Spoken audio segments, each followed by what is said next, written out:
Hey, welcome to Dr. Dan's Meaningful Monday Morning Update. Thank you for taking the time to stop by.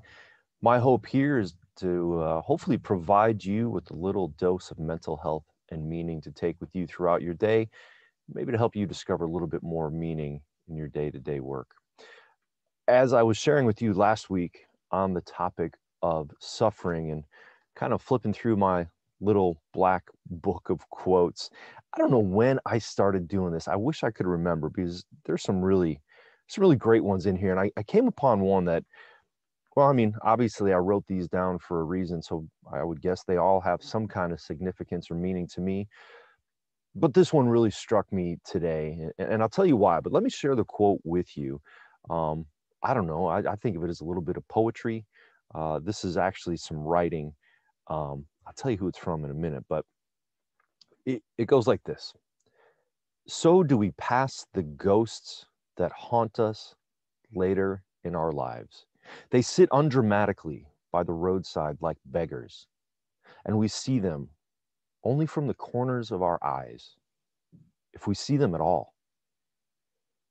The idea that they have been waiting there for us rarely crosses our minds. Yet they do wait, and when we have passed by, they gather up their bundles of memory and fall in behind, treading in our footsteps and catching up, little by little. That's actually a bit of writing from Stephen King, and I wish I remember what book it was in.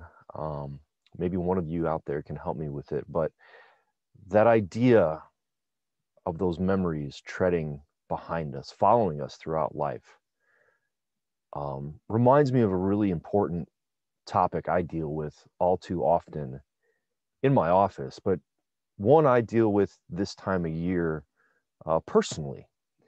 It was 3 years ago, right around now, uh, when we found out my mother, she was diagnosed with cancer, pretty, pretty severe cancer, because we lost her just a few months later. And I remember that time. Of course, I remember that time in my life, but I remember the time leading up to it. And I think this quote had a lot to do with the way I related to my mom. Um, Knowing, as we all have our parents issues, our mommy issues, our daddy issues, our issues with family dysfunction. And I think if we're lucky, we grow up in a home where we think everything's great. And then later on in life, we start to realize maybe it wasn't. Maybe maybe our parents were a little off, maybe they tried their best, maybe they didn't try their best. But at some point we come to realize there may have been difficulties. And yet even with that, we still try to maintain relationships.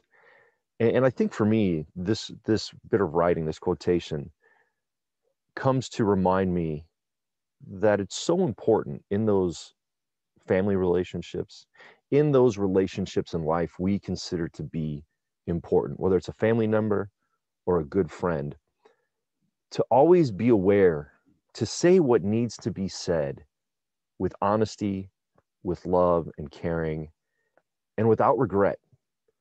Um, because there are times that you don't know if it'll be the last conversation you have.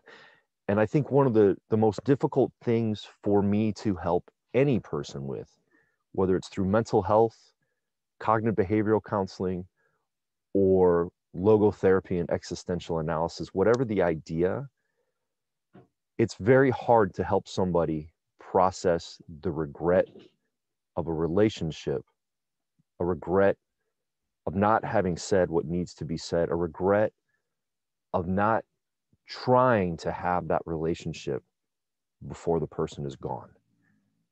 And when it is just a memory, when that person has passed on and all we have is our memories, it's important to make sure that those memories are good ones, that we try to remember the person in a good light. They may not have been a saint, but to have those good memories only sustains us, helps us to move forward, but also helps dramatically in that grieving process. So hopefully this quote was helpful for you. I would encourage you, though, whether that piece of writing resonated or not, to consider the relationships you have today and to be sure that you're making meaningful decisions in how you maintain those relationships. That even in the most difficult relationships that sometimes you need to set boundaries in, it's helpful to try to continue to have that relationship. It may never be the idealized relationship you want it to be, but it's still the relationship, and that person is another important human being in your life. And of course, if there's anything I can do to help with that, feel free to contact me. Hop on my website, danielafranz.com. Find me on Facebook or all those other wonderful social media outlets. As always, it's my pleasure to chat with you. Thanks for taking this moment to stop on by. And if I can be of service, please let me know. Take care.